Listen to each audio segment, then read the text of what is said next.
Assalamualaikum warahmatullahi wabarakatuh. Dalam kesempatan ini saya Rini Fatmawati ingin menjelaskan tentang English clause atau klausa dalam bahasa Inggris.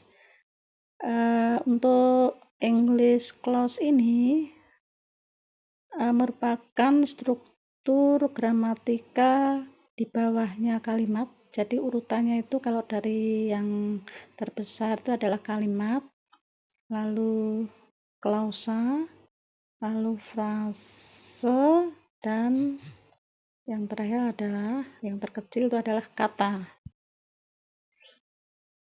Baik, ini untuk English clause ini ada dua jenis ya. Yang pertama adalah independent clause atau main clause dan dependent clause atau subordinate clause.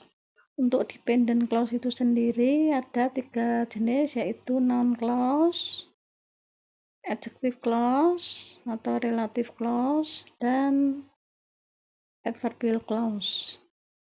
Contoh, what I am reading is a novel. Ini yang saya garis bawahi ini adalah noun clause sebagai subjek.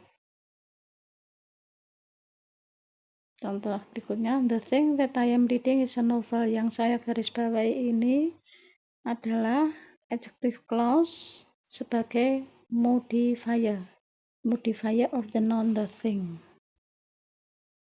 Yang ketiga, when I was reading a novel, he came here. Yang saya garis bawahi ini adalah adverbial clause yang berfungsi sebagai adjunct. Yang perlu kita ketahui di sini untuk adverbial clause itu letaknya bisa di awal atau di akhir kalimat. Kalau yang nomor 3 itu di awal kalimat, penulisannya harus mempergunakan koma setelah adverbial clause. Namun kalau itu di akhir kalimat, seperti yang di dalam kurung ini, penulisannya tidak perlu mempergunakan koma. Baik, untuk contoh lain ini ya. Ali is whom I met here yesterday.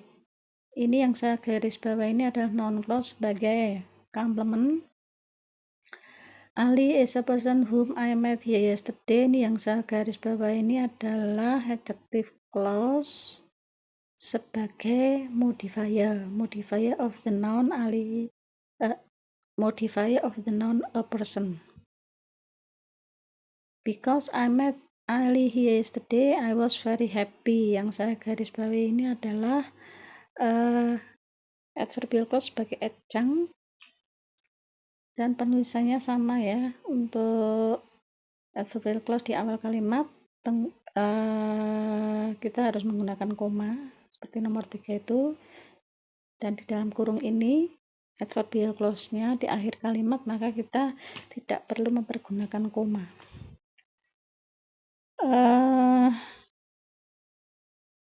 Kalau adjective clause itu di kalimat apa, di dalam kalimat apa saja itu fungsinya sama sebagai modifier of the noun.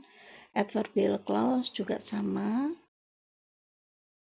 selalu berfungsi sebagai adjunct. Namun kalau noun clause itu fungsinya bisa lebih dari satu, yaitu apa saja, yaitu fungsinya bisa sebagai subjek, objek, complement, direct objek, indirect objek, objek complement, the complement of adjective, appositive, dan the modifier of noun.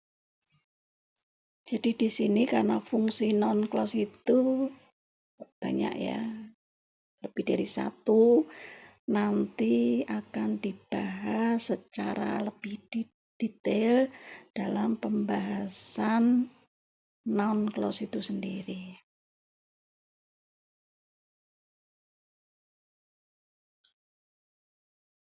Berikutnya yang perlu kita ketahui adalah ini kalimat yang mengandung satu main clause dan salah satu subordinate clause tersebut merupakan kalimat kompleks. Jadi kalimat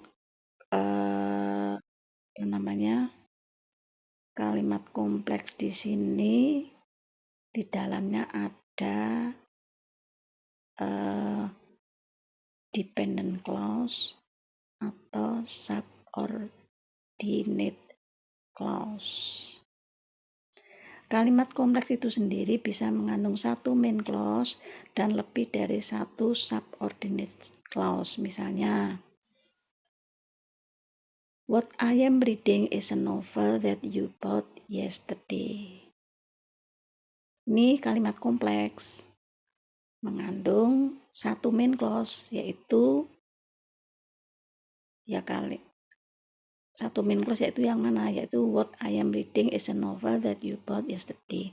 Nah, di dalam main clause itu sendiri ada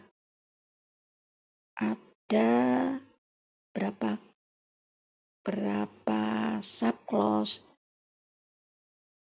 Ada berapa subclause? Yaitu ada satu, yaitu that you bought yesterday.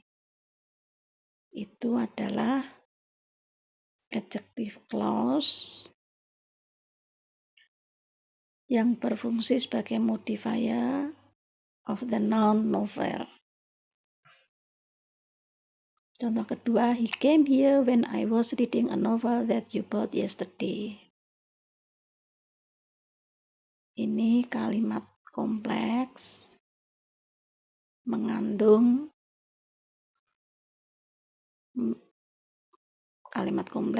main clause. Main clause-nya ya kalimat itu sendiri yang di dalamnya itu ada subclause-nya, yaitu when I was reading a novel,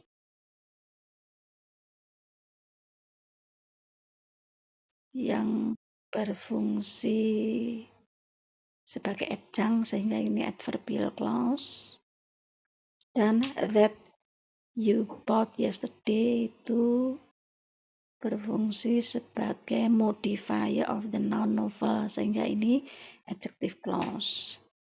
Contoh ketiga, whom I have ever met in the market came here when I was reading a novel that you bought yesterday. Ini kalimatnya panjang. Ini kalimat ini merupakan kalimat kompleks dan ini mengandung main clause. Main clause-nya ya semua kalimat ini yang di dalam main clause itu ada dependent clause-nya, yaitu whom I have ever met in the market. Itu adalah noun clause sebagai subjek, dan when I was reading a novel itu adalah adverbial clause sebagai adjunct, dan that you bought yesterday itu adalah adjective clause sebagai modifier of the noun novel. Jadi di sini kalimat pertama, kedua, dan tiga ini mengandung klausa lebih dari satu dan salah satunya adalah main clause. Untuk mengetahui jumlah klausa di sini, yaitu bagaimana caranya, yaitu jumlah predikatnya itu ada berapa. Kalau ada 2 berarti ada 2 klausa. Kalau ada 3 berarti ada 3 klausa. Namun predikat ini harus kita ketahui bahwa predikat itu selalu mengandung kata kerja yang termasuk salah satu tenses. Jadi sini nomor 1 itu ya am reading. Itu predikat pertama. Lalu is predikat kedua. About itu predikat ketiga. Predikat pertama am reading itu adalah predikatnya noun clause, lalu is itu predikatnya main clause, lalu both itu predikatnya adjective clause. Coba yang kedua, ini ada berapa predikat? Ada came, was reading, dan bought. Ada 3 predikat, berarti ini juga ada 3 klausa. Came itu predikatnya dari main clause, was reading itu predikatnya dari adverbial clause, bought itu predikatnya dari adjective clause. Lalu yang ketiga, itu ada berapa predikat, yaitu yang saya garis bawah itu ya, have ever met, itu predikatnya noun clause, came itu predikatnya main clause, was reading itu predikatnya adverbial clause, bought itu predikatnya adjective clause. Jadi itu tadi cara mengetahui jumlah klausa di dalam kalimat, yaitu tergantung jumlah predikatnya, dan predikat itu tentu harus termasuk salah satu tenses.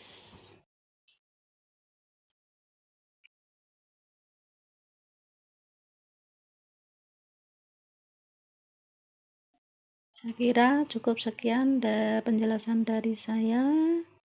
Thank you for your attention. Wassalamualaikum warahmatullahi wabarakatuh.